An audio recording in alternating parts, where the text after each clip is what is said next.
நன்றி, நன்றி, நன்றி, நன்றி பிராங்க்லின், நன்றி பிராங்க்லின். நண்பர்கள் அனைவருக்கும் என்னுடைய அன்பான பணிவான வணக்கம். என் பெயர் ஜான். நான் ஒரு குடிநோயாளி.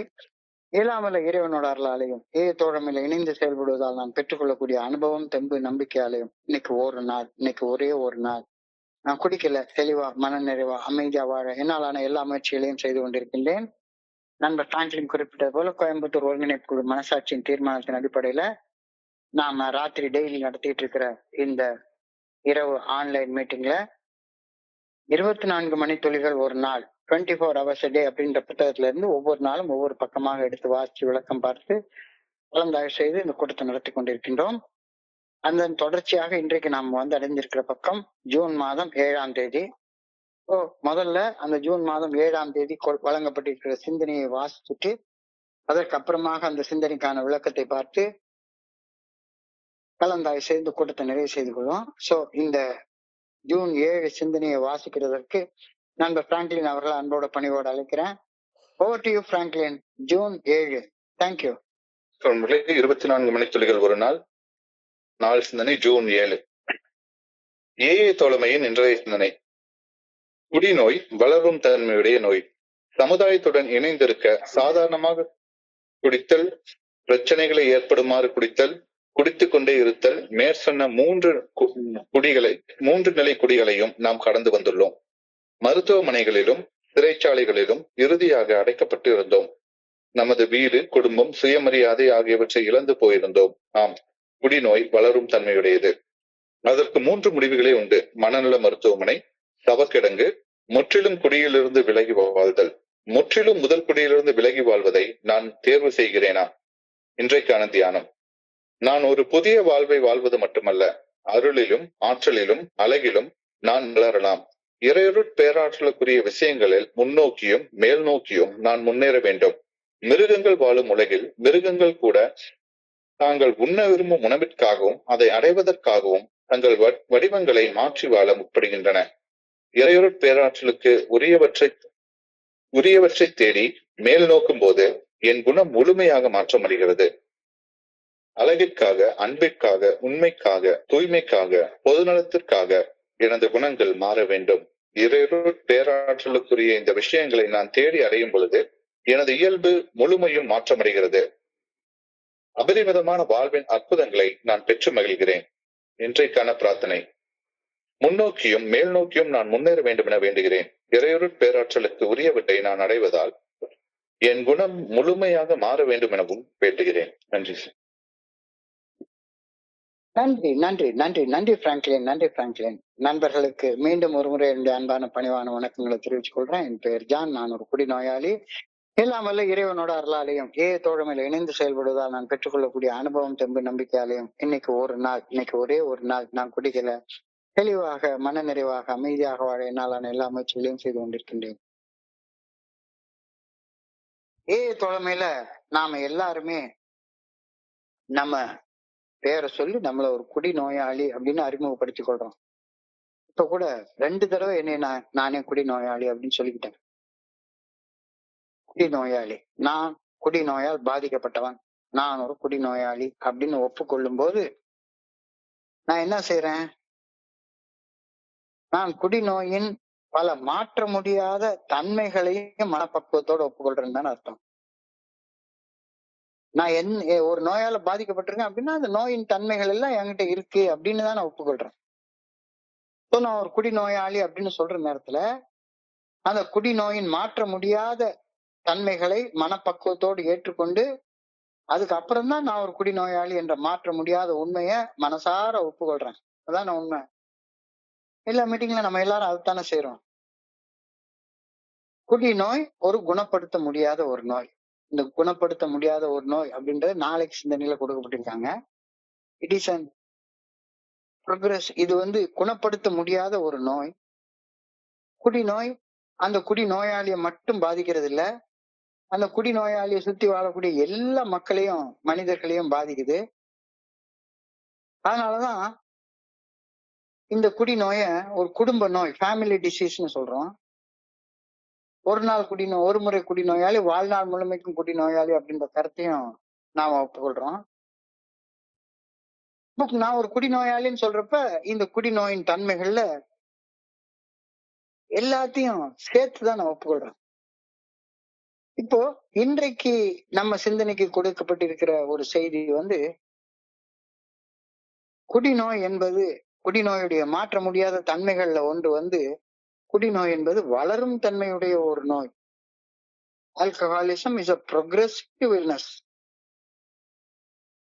வளரும் தன்மையுடைய நோய். இது குறிச்சு இந்த குடிநோயின் தன்மை குறிச்சு சிந்திப்பதற்கு இன்னைக்கு நமக்கு சிந்தனை வழங்கப்பட்டிருக்கிறது. இன்றைய சிந்தனை வளரும் தன்மை. progressive illness. progressive illness. காலப்போக்குல மோசமான நிலையை நோக்கி வளரக்கூடிய ஒரு தன்மையுடைய நோயாக குடிநோய் அறியப்படுகிறது.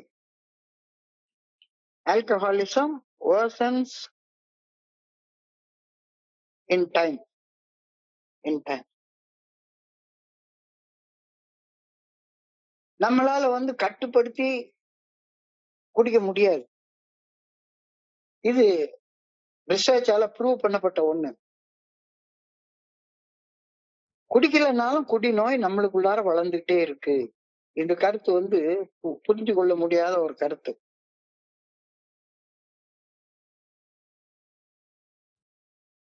எல்லாரும் கேட்பாங்க. என்னுடைய ஒரு நண்பன் எல்லாம் கேட்டான், ஏண்டா குடிச்சுக்கிட்டு இருந்த நேரத்துல நீ குடிநோயாளின்னு சொன்ன, ரைட்டு, இப்ப குடிக்கல, இப்ப ஏன் குடிநோயாளின்னு சொல்ற அப்படின்னு சொல்லி கேட்டா, இப்பவும் குடிநோய் எனக்குள்ளார வளர்ந்துகிட்டே தான் இருக்கு. குடிக்கிறது நிறுத்தினாலும் திரும்ப போய் தொட்டேன்னா எந்த இடத்துல விட்டேனோ அந்த இடத்துல இருந்து தான் நான் ஆரம்பிப்பேன் அப்படின்ற கருத்தை இன்னைக்கு நான் உறுதியாக நம்புறேன்.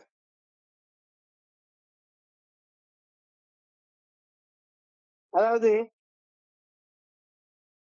கடைசியில என்ன பண்ணணும், எவ்வளவு அளவு குடிச்சா எனக்கு போதை வந்துச்சுதோ அந்த அளவு குடிச்சாதான் இப்ப மறுபடியும் போதை வரும். உள்ளுக்குள்ளார அந்த நோய் வளர்ந்துகிட்டே இருக்குது. இந்த கருத்து வந்து என்னால ஏற்றுக்கொள்ளவே முடியல.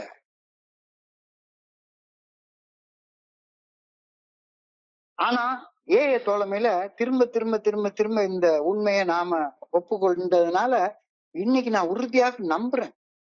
நான் ஒரு குடிநோயாளி, எனக்குள்ளார குடிநோய் இருக்கு, அது எனக்குள்ளார வளர்ந்துகிட்டே இருக்குது அப்படின்னு உறுதியாக நம்புறேன். ஆரம்பத்துல எந்த அளவு மது, எந்த அளவு போதை என்னுடைய உடல்ல உருவாக்குச்சதோ அதே அளவு மது, அதே அளவு போதைய காலத்தின் ஓட்டத்துல உருவாக்குறது இல்ல. நான் ஃபர்ஸ்ட் நல்ல ஞாபகம் இருக்கு. காலேஜ்ல செகண்ட் இயர் படிக்கிறப்பல 1976வது வருஷம் நான் முத எனக்கு ஒரு கிளாஸ் சாராயம் குடிச்சாங்க. அப்பெல்லாம் ப்ரோஹிபிஷன் தமிழ்நாட்டுல இருந்த நேரம், மது விலக்கு அமல்ல இருந்த நேரம். எனக்கு முதல்ல குடிச்சப்ப வெறும் ஒரே ஒரு கிளாஸ் சாராயம் தான். அந்த ஒரு கிளாஸ் சாராயம் கிட்டத்தட்ட எனக்கு 24 மணி நேரம் போதை கொடுத்துச்சு.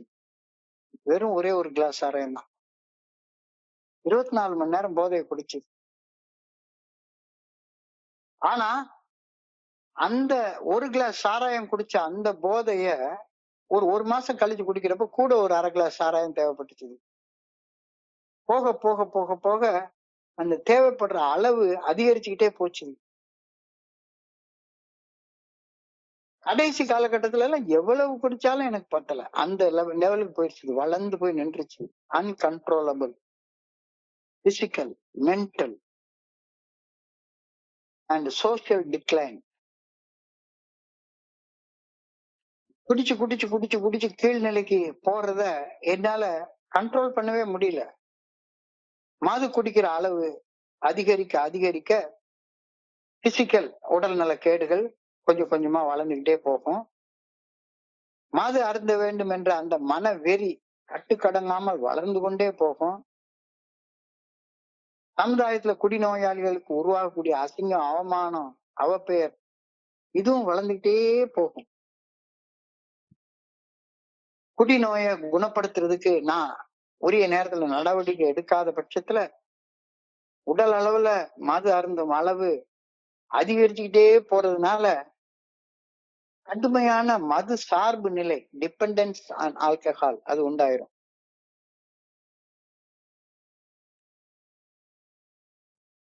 அறிவாற்றல் குறைபாடு, அதுக்கப்புறம் குடிக்கிறதுக்காக நான் என்ன செய்யக்கூடாதோ அதெல்லாம் செய்ய ஆரம்பிச்சிருவேன்.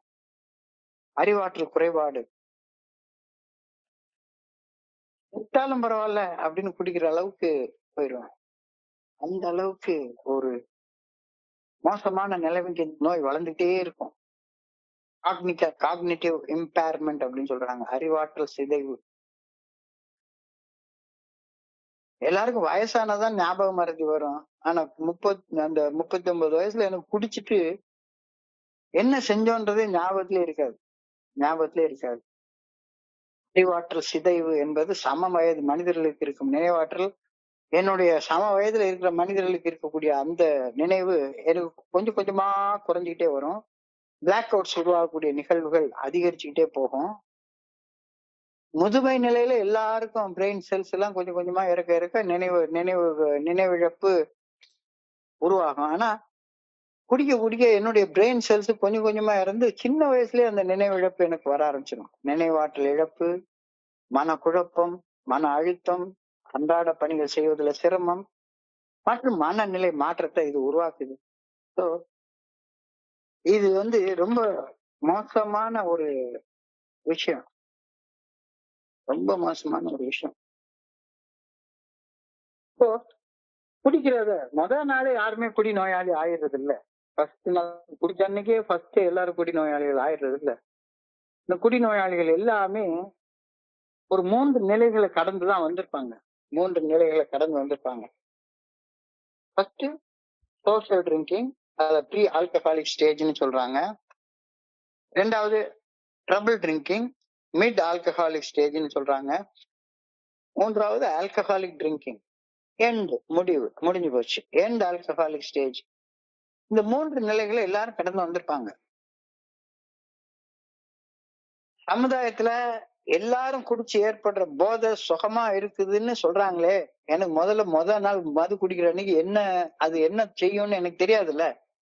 என் ஃப்ரெண்ட் ஒருத்தன் சொன்னான், டே இன்னைக்கு காலேஜ் டே ஃபீஸ்டா, நமக்கு எல்லாம் ஓசி சாப்பாடு போடுறாங்க, நல்ல ரிச்சான சாப்பாடு போடுறாங்க, சும்மா சாப்பிட்டா எவ்வளவு சாப்பிட முடியுமோ அதை விட குடிச்சிட்டு சாப்பிட்டா இன்னும் கொஞ்சம் பயங்கரமா சாப்பிடலாம், நிறைய சாப்பிடலாம், ருசிச்சு சாப்பிடலாம்.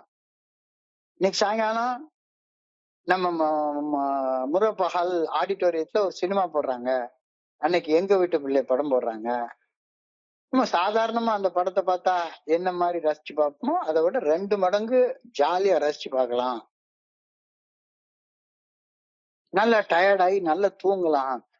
இப்போ சமுதாயத்தை எல்லாரும் குடிச்சு ஏற்படுற போதை சுகமா இருக்குன்னு சொல்றாங்களே, குடிச்சுதான் பார்ப்போமே அப்படின்னு எல்லாரையும் போல நானும் குடிச்சேன். நேற்றுக்கு சொன்ன மாதிரி எஸ் ஆல்கஹால் யூஸ் உபயோகிச்சுதான் பார்ப்போமே.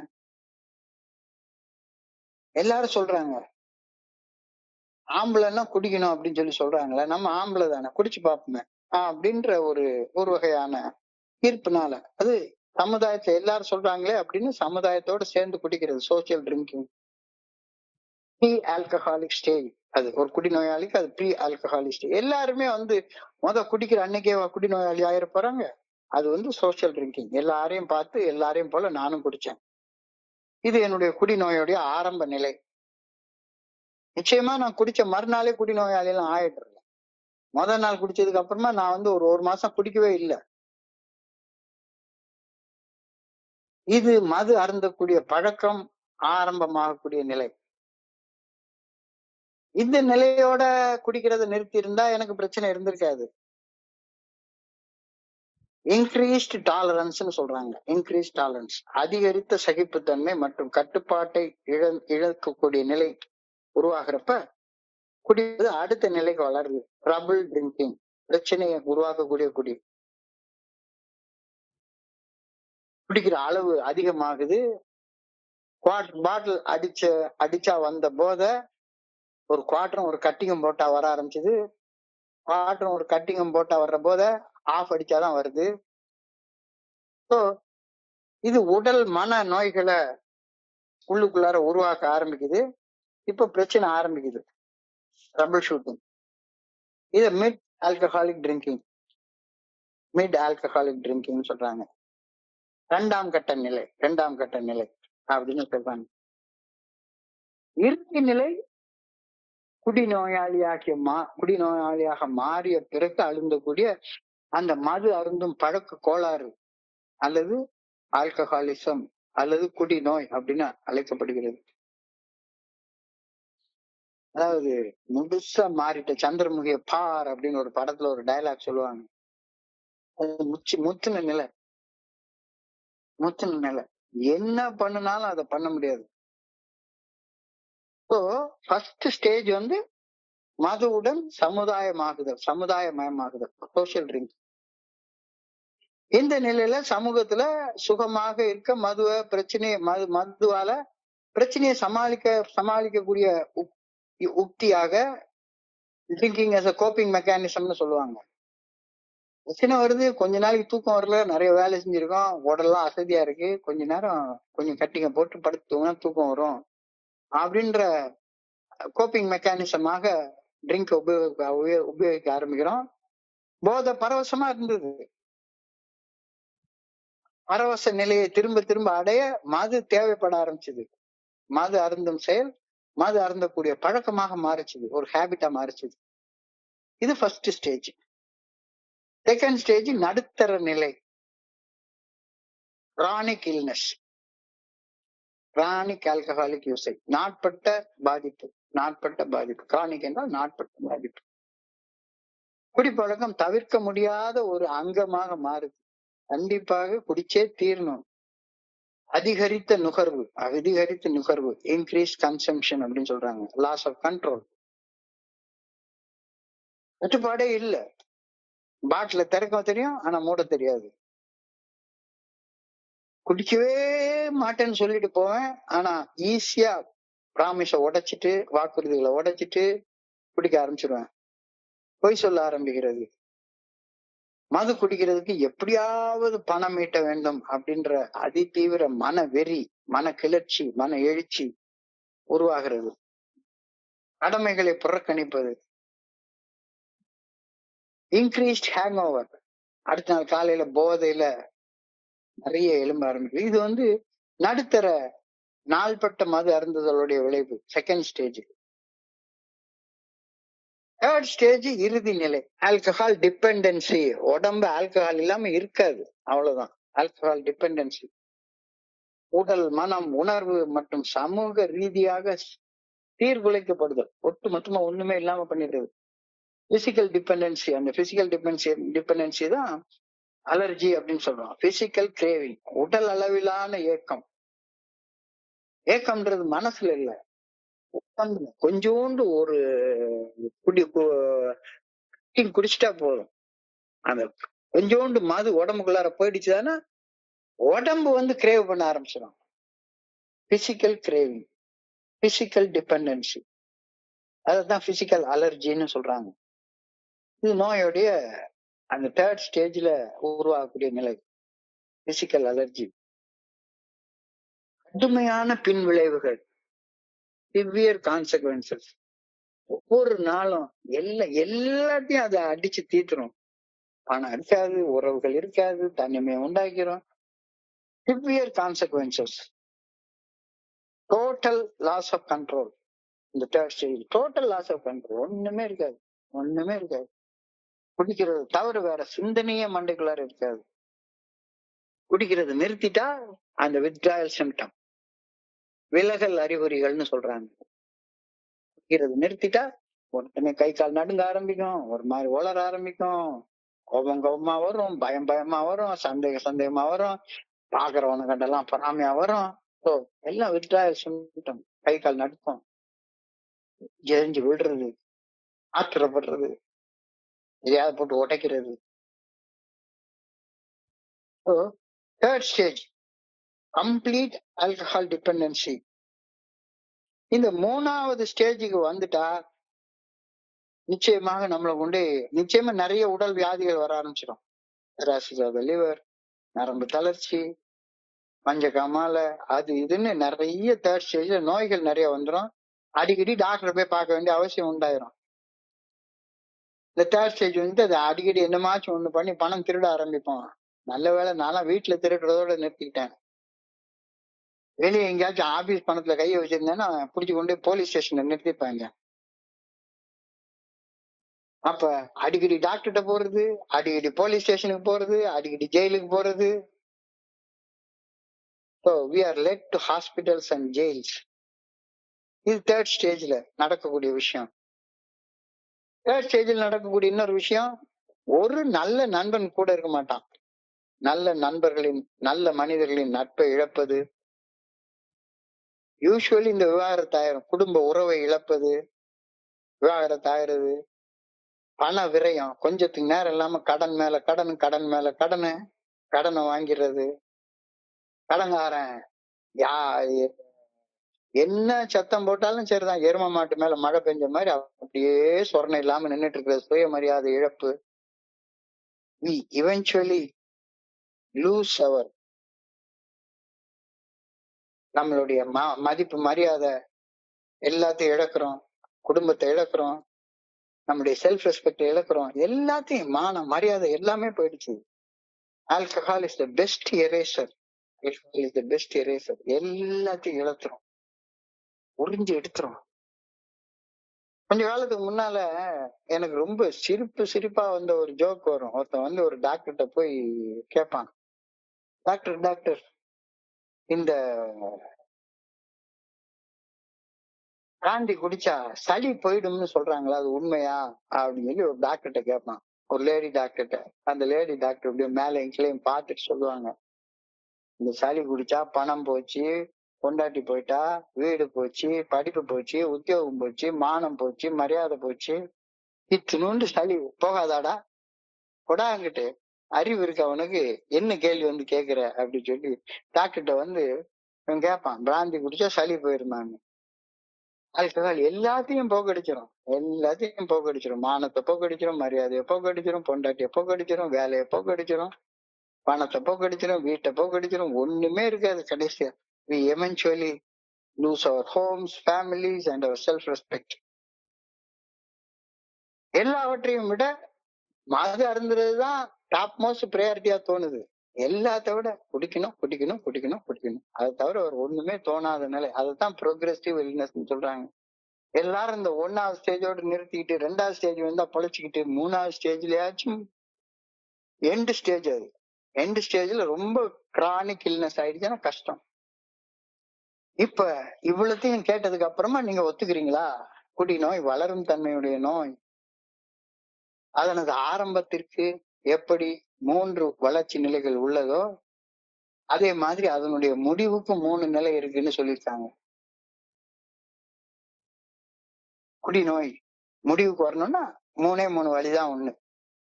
ஒண்ணு நிரந்தரமா ஒரு மனநல காப்பகத்துல அடைக்கப்பட்டுறது. எனக்கு தெரிஞ்சு அந்த காலத்துல கவர்மெண்ட்ல இருந்த நான் வேலை பார்த்ததுனால கீழ்பாக் மெடிக்கல் காலேஜ், அது கவர்மெண்ட் மெயின்டெனன்ஸ்ல வரும். அங்க போய் மெயின்டெனன்ஸ்க்கு ஏதாச்சும் ஒரு ஒர்க்குன்னு ஒரு இதோட போய் பார்க்க போனா அங்க உள்ள போய் சேர்ந்தவன் யாரும் ஒரு 1வது வார்டு 2வது வார்டு 3வது வார்டுன்னு வச்சிருப்பாங்க. ஒரு வார்டுல கொண்டு போய் சேர்ப்பாங்க மனநல நோயாளிகளை. அங்க உள்ள வச்சிருக்கிற ட்ரீட்மெண்ட்ல மெல்ல மெல்ல வெளியவே விட மாட்டாங்க, பூட்டி வச்சிருப்பாங்க. 1வது வார்டுல இருந்து 2வது வார்டு, 2வது வார்டுல இருந்து 3வது வார்டு, இப்படியா உள்ளேதான் இருக்கணும். நிரந்தரமாக மனநல காப்பங்களில் அடைக்கப்படுவது. 2, 3, 4, 5, 7, 10 10வது வார்டுக்கு போயிட்டான்னா மேல நேரா பரலோகத்துக்கு போயிட வேண்டியதுதான். அகால மரணம், அவக்கடங்குல பிணமா படுத்து கிடக்குறது. இது 2வது நிலை.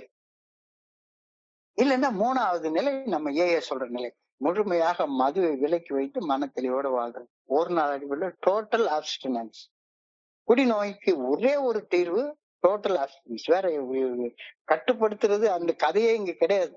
டோட்டல் அப்ஸ்டினன்ஸ், முழுமையாக மதுவை விலக்கி வைத்து மன தெளிவோட வாழ்தல். முழுமையாக மதுவை விலக்கி வைத்து வாழ்றதுலயே 3 நிலைகள் இருக்கிறதாக சொல்றாங்க. பிசிக்கல் எண்ட், உடல் அளவுல மது குடிக்கிறது நிறுத்துறது. Ending physical allergy. மது அருந்தியதால உடல்ல உருவாகக்கூடிய அந்த ஒவ்வாமை, மது அருந்தியதால ஏற்படக்கூடிய உடல் அளவிலான ஏக்கம் குடிச்சாதானே உருவாகும். குடிக்காம இருந்துட்டா உருவாகாது இல்ல. ஸோ உடல் அளவுல குடிக்கிறத நிறுத்துறது. உடல் அளவுல குடிக்கிறது நிறுத்துறதா பத்தாது. அடுத்தது இந்த mental ending of the mental obsession. அதி தீவிர மன வெறிய கட்டுப்பாட்டுக்குள்ளார கொண்டு வர்றது. இது எப்படி வருது? ஏஏ தோழமை பரிந்துரைக்கக்கூடிய 12 படிகள் அடங்கிய மீட்படையும் செயல் திட்டத்துடைய செயல் வழிமுறைகள் 1ல இருந்து 9 வரைக்கும் உள்ள வழிமுறைகளை செயல்படுத்துறதுனால மென்டல் அப்சஷன் அது போகுது. மென்டல் அப்சஷன் போகுது. So mental end, physical end அது குடிக்காம இருக்கணும். வேற அதுக்கு எதுவும் கிடையாது. Total obsessions from alcohol. Mental end, ending the mental obsession. அது 12 படிகள் அடங்கிய மீட்படையும் செயல் திட்டத்துல 9 படிகளை செயல்படுத்துறதுனால வருது. கடைசியா 3வது ஸ்பிரிச்சுவல் எண்டு, ஆன்மீக வெறுமை நிலைக்கு தீர்வு காண்பது. ஸ்பிரிச்சுவல் பேங்க்ரப்ட் ஸ்டேட்டுக்கு ஒரு சொல்யூஷன் கண்டுபிடிக்கிறது. இது ஏஏ தோழமை பரிந்துரைக்கக்கூடிய 12 படிகள் அடங்கிய மீட்படையும் செயல் திட்டத்துடைய 10, 11, 12 ஆகிய 3 படிகள் மூலமாக ஸ்பிரிச்சுவலாக குடிநோயை ஒரு முடிவுக்கு கொண்டு வரும்.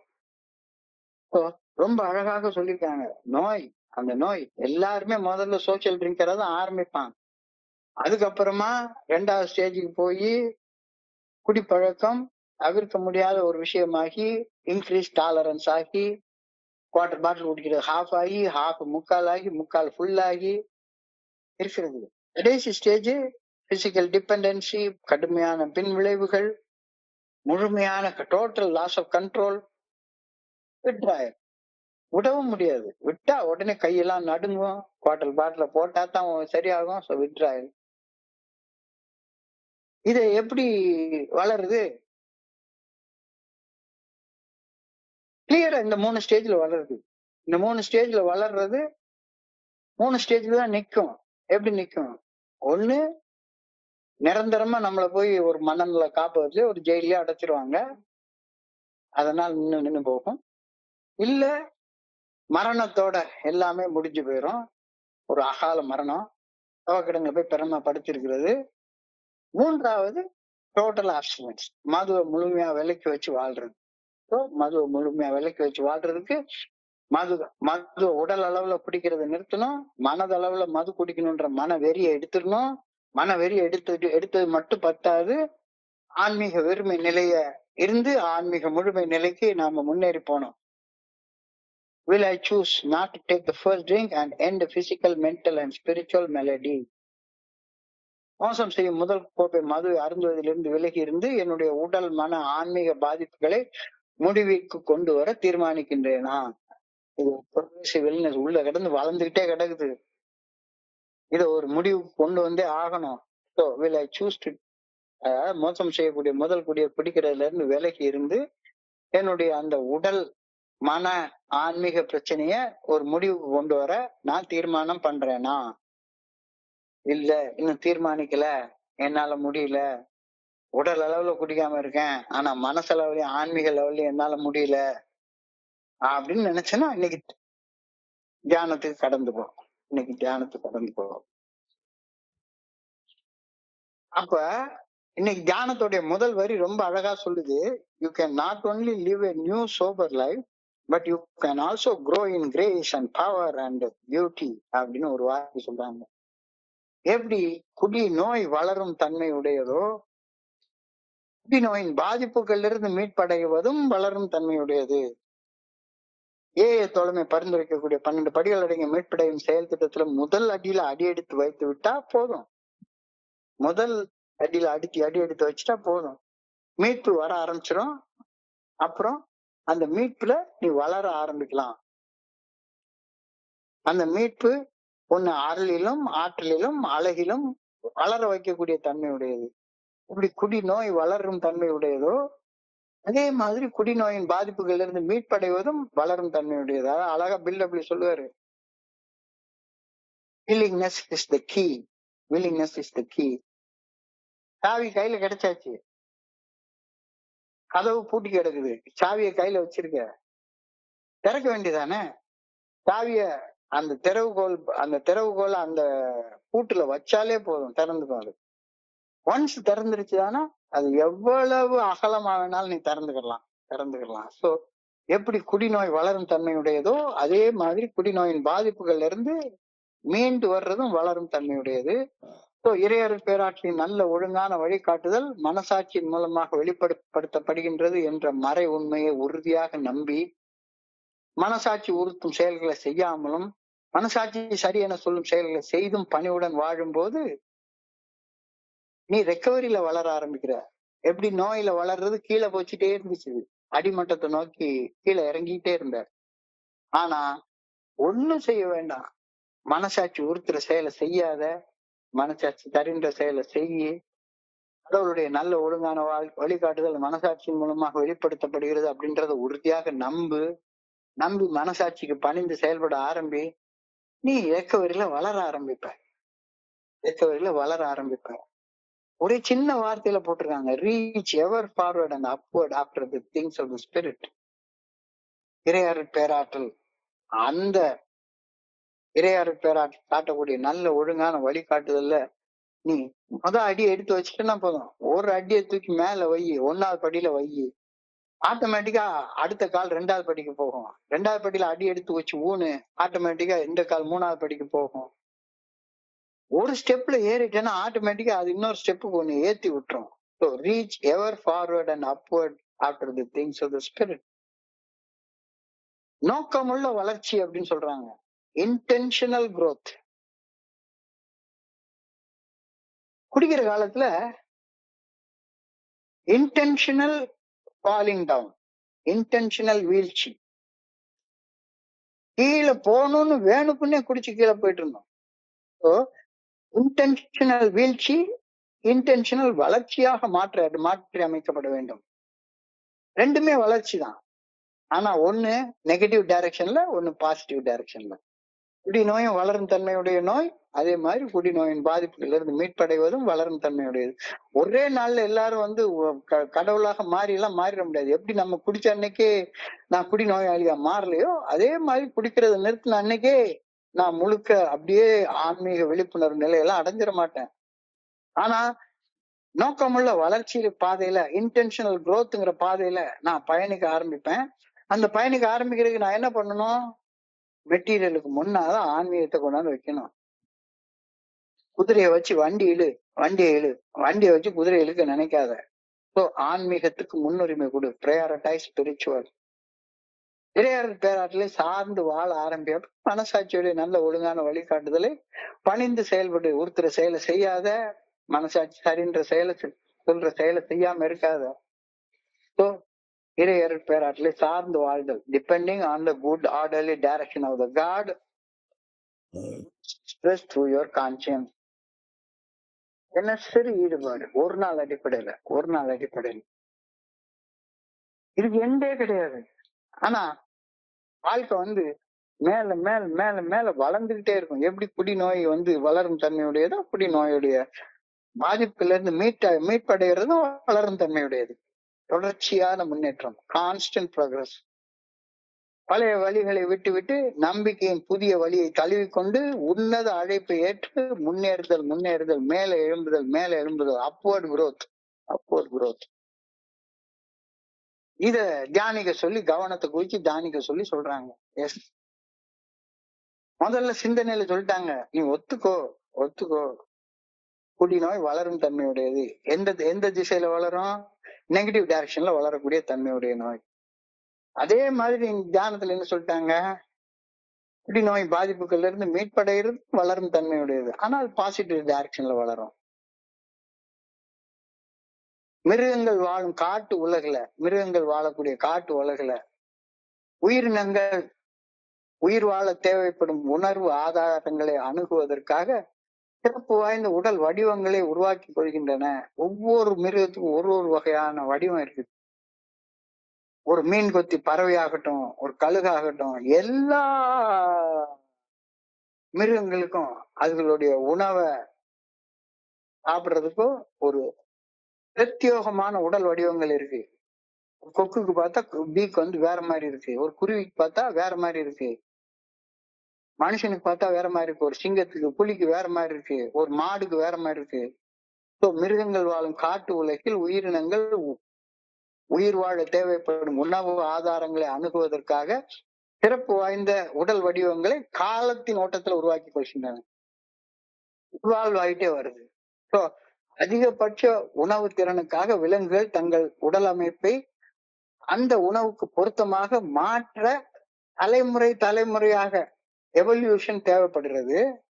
In the animal world, the very form of an animal changes to enable it to reach out upon which it feeds and survives.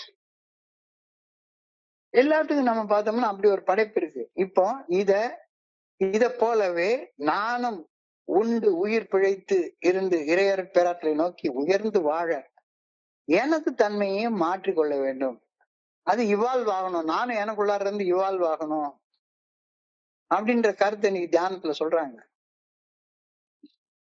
எப்படி சர்வைவ் ஆகணும்னா அந்த கண்டிஷனுக்கு ஒரு மிருகம் தன்னை அடாப்ட் பண்ணிக்கிறதோ அதே மாதிரி நீ சர்வைவ் ஆகணும்னா அந்த குடி நோயில இருந்து நீயும் சர்வைவ் ஆகணும்னா உயிர் பிழைத்து வாழணும்னா உன்னுடைய தன்மைய மாற்றிக்கொள்ளணும். கொஞ்சம் மாற்றிக்கோ.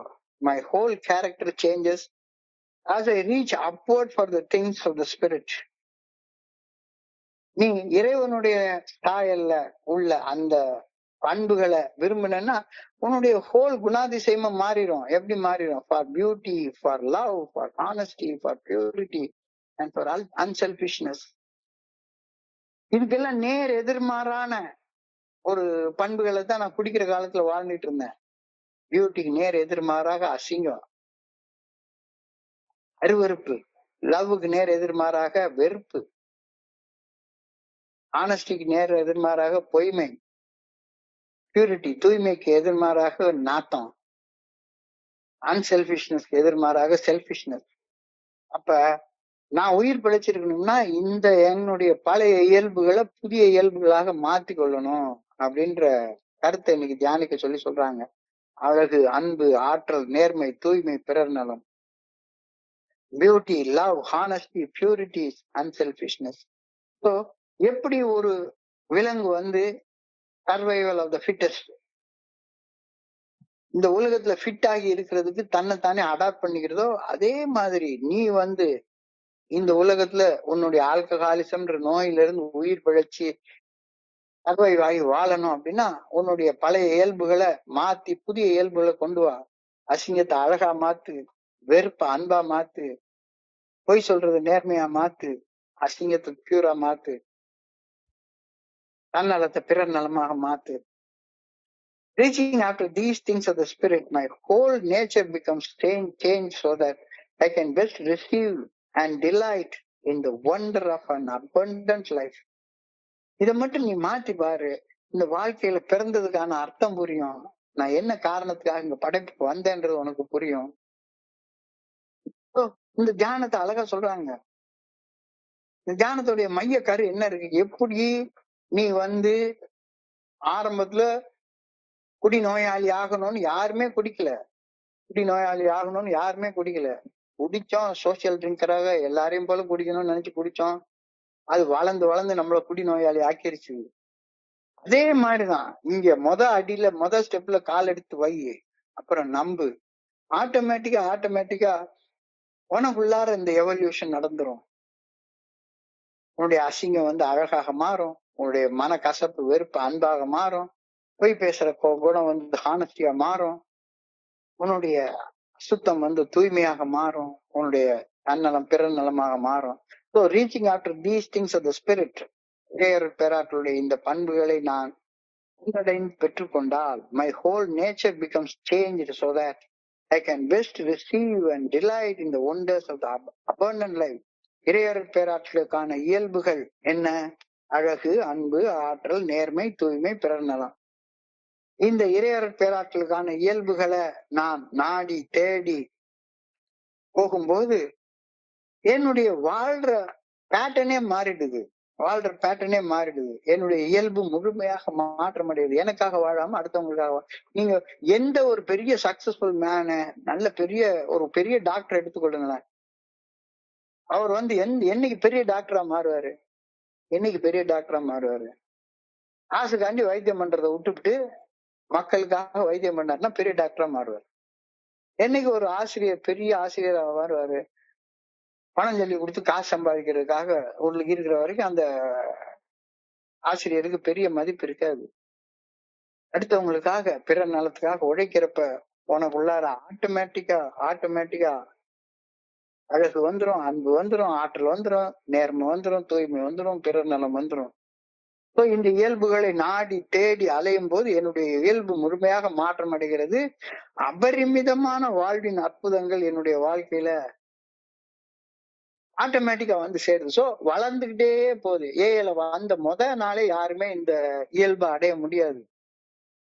இது வளர்ந்து கொண்டே போகக்கூடிய தன்மையுடையது அப்படின்ற கருத்தை ரொம்ப யதார்த்தமா சொல்லியிருக்காங்க. யதார்த்தமா, அதாவது ரொம்ப மேக்னிஃபை பண்ணி சொல்லவே இல்லை. மிருகங்கள் வாழும் காட்டு உலகில உயிரினங்கள் உயிர் வாழ தேவைப்படும் உணவு ஆதாரங்களை அணுகுவதற்காக சிறப்பு வாய்ந்த வகையில தன்னைத்தானே மாத்திக்கிறது. அது இவால்வ் ஆகிக்கிறது.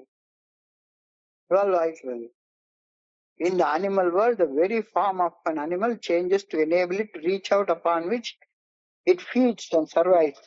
அத மாதிரி என்னுடைய ஹோல் கேரக்டர், என்னுடைய குணங்கள் மாறுது, வளருது. எப்ப? மேல போனா. இல்ல கீழே போனா அது தாழ்ந்து தேஞ்சு மறைஞ்சு போயிட்டே இருக்கு. கீழே போனா என்ன ஆகும்? அன்புக்கு பதிலாக அசிங்கம், ஆற்றலுக்கு பதிலாக வீக்னஸ், ஒண்ணும் இல்லாத கடைசியில் நாயை கட்டி பிடிச்சிக்கிட்டு உலகே மாயம் வாழ்வே மாயம்னு பாடிட்டு அலைஞ்சிட்டு இருக்காங்க.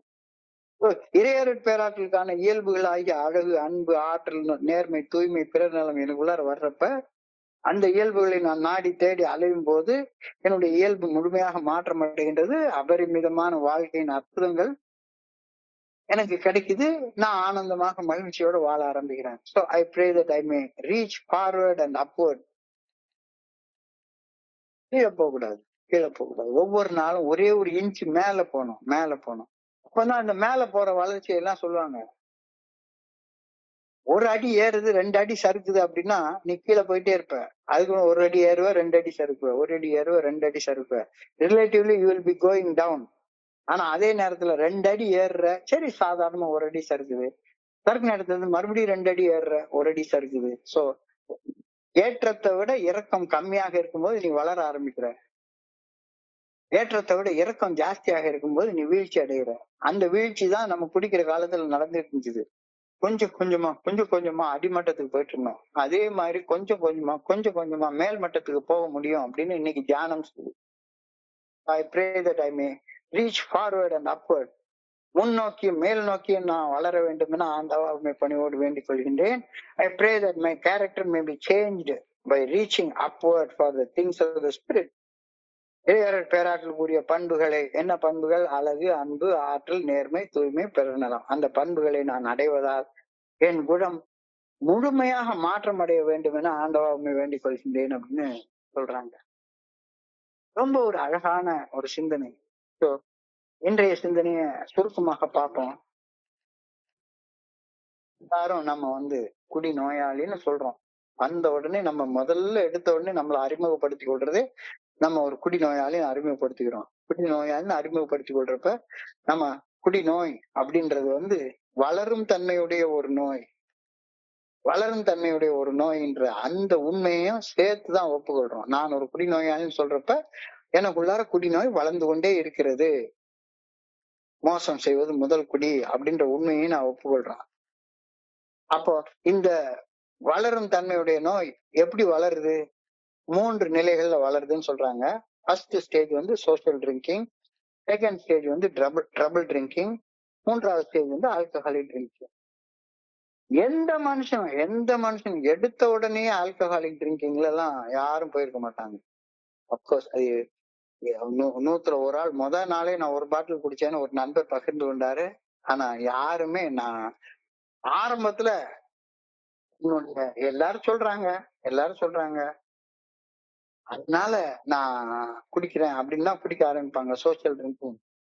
இந்த சோசியல் ட்ரிங்கிங் கொஞ்சம் கொஞ்சமா ட்ரபிள் ட்ரிங்கிங்கா மாறும். பிரச்சனைக்குரிய குறியா மாறும். பிரச்சனைக்குரிய குறியா மாறுறது ஆல்கஹால் டிபெண்டன்சியா மாறும். ஆல்கஹால் பேட்டர்ன் அது எண்ட் ஸ்டேஜஸ் ஆஃப் ட்ரிங்கிங். எல்லாரையும் போல நான்லாம் சமுதாயத்துல போதையால ஏற்படக்கூடிய சுகம் எனக்கு கிடைக்குதுன்னு நினைச்சிட்டு தான் போனேன். குடிக்க ஆரம்பிச்சேன். அதுக்கப்புறமா ட்ரபிள் தானா வர ஆரம்பிச்சது. ஸோ ஃபர்ஸ்ட் ஸ்டேஜ் வந்து சோஷியல் ட்ரிங்கிங். செகண்ட் ஸ்டேஜ் வந்து நடுத்தர நிலை, பாதிக்கப்பட்ட நிலை. மிடில் ஸ்டேஜஸ் நாட்பட்ட குடி, கிரானிக் ஆல்கஹால் யூசேஜ். குடிப்பழக்கம் தவிர்க்க முடியாத அங்கமாக மாறுகிறது. அதிகரித்த நுகர்வு, இன்க்ரீஸ் கன்சம்ஷன், அதிகரித்த டாலரன்ஸ், லாஸ் ஆஃப் கண்ட்ரோல். பாட்டில திறக்க தெரியுது, ஆனா மூட தெரியல. வாக்குறுதிகளை உடைக்கிறது, அறிவாற்றல் சிதைவு, ஞாபக மறதி, பிளாக் அவுட். மதுவை எப்படியாச்சும் குடிக்கணும்னு என்ன பண்ணியாச்சும் பணம் சேர்க்கறது, இந்த மனவெறி. இது செகண்ட் ஸ்டேஜ். தேர்ட் ஸ்டேஜ் வந்து absolute dependency on alcohol. physical dependency, mental dependency, கடுமையான பின் விளைவுகள், total loss of control and withdrawal symptom. குடிக்காம இருந்தா கையெல்லாம் நடுங்க ஆரம்பிச்சிடும். வளர ஆரம்பிச்சிடும், கோபம் வந்துடும், எரிச்சல் வரும், ஆத்திரம் வரும். இதெல்லாம் withdrawal symptoms. தேர்ட் ஸ்டேஜ் வந்துட்டா அடிக்கடி மருத்துவமனைக்கு போக வேண்டி வரும். தேர்ட் ஸ்டேஜ் வந்துட்டா அடிக்கடி ஜெயிலுக்கு போக வேண்டி வரும். ஏதாச்சும் தப்பு செஞ்சுட்டு அடுத்தவங்க முன்னால் சார்ஜ் ஷீட் வாங்கிட்டு உட்காந்துருக்க வேண்டி வரும். Total loss of self respect. குடிநோய் வளரும் தன்மையுடையது. உன்னைய கொண்டு நிரந்தரமாக மனநல காப்பகத்துல அடைச்சிரும், அல்லது உன்னை அகால மரணம் அடைய வச்சிரும். இல்லைன்னா மூணாவது ஏஐ சொல்ற வழியை நீ தேர்ந்தெடுத்துக்கலாம். முழுமையாக மதுவை விலக்கி வைத்து மனத்தெளிவோடு வாழ்றது. முழுமையாக மதுவை விலக்கி வச்சு மனத்தெளிவோடு வாழ்றது 3 ஸ்டேஜுக்கு நடக்கும். முதல்ல உடல் அளவுல மதுவில இருந்து விலகி இருக்கிறது, பிசிக்கல் எண்ட். 90 நாள் 90 மீட்டிங் வந்தா உடல் அளவுல உள்ள அந்த அலர்ஜி கொஞ்சம் கொஞ்சமா போயிடும். ஆட்டோமேட்டிக்கா உடம்பு வந்து டீடாக்ஸ் ஆயிரும். இல்ல ஆஸ்பத்திரிக்கு போனா 2-3 நாள்ல டீடாக்ஸ் பண்ணி விடுவாங்க. நீ ஒண்ணுமே மது குடிக்காம இருந்தேன்னா ஆட்டோமேட்டிக்கா ஒரு மாலை போட்டு 48 நாள்லயே டீடாக்ஸ் ஆயிடும்னு சொல்றாங்க. அது பிசிக்கல் எண்ட். ரெண்டாவது mental end, ending the mental obsession to drink. ஆமா, பயம், பொறாம, சந்தேகம், இந்த மாதிரி குணக்கோளாறுகளை நம்ம கிட்ட இருந்து அகற்றுறது. அதற்கு 12 படிகளுடைய மீட்படையும் செயல் திட்டத்துடைய முதல் 9 படிகள். மூன்றாவது ஸ்பிரிச்சுவல் எண்ட், ஆன்மீக வெறுமை நிலையை அதுக்கு தீர்வு காண்றது. அது தோழமை பரிந்துரைக்கக்கூடிய 12 படிகளுடைய மீட்படையும் செயல் திட்டத்துடைய கடைசி 3 படிகள், 10, 11, 12. இத சூஸ் பண்றியா? டோட்டல் ஆப்ஸ்டன்ஸ் சூஸ் பண்றியா? சூஸ் பண்ணலன்னா உன்னால மன நிம்மதியோட வாழ முடியாது. நேர்மறையாக வளர்ச்சி காண முடியாது. நேர்மையாக வளர்ச்சி காணணும் அப்படின்னா நீ போ. இறையர் பேராட்டி நல்ல ஒழுங்கான வழிகாட்டுதலை நம்பி ரீச் ஃபார்வர்ட் அண்ட் அப்வர்ட். அப்ப அதுல என்ன சொல்றாங்க, எப்படி குடி நோய் என்பது வளரும் தன்மையுடையதோ அதே மாதிரி குடி நோயிலிருந்து மீட்படைகிறதும் வளரும் தன்மையுடையது. வளர்ச்சியாக காத்திரு.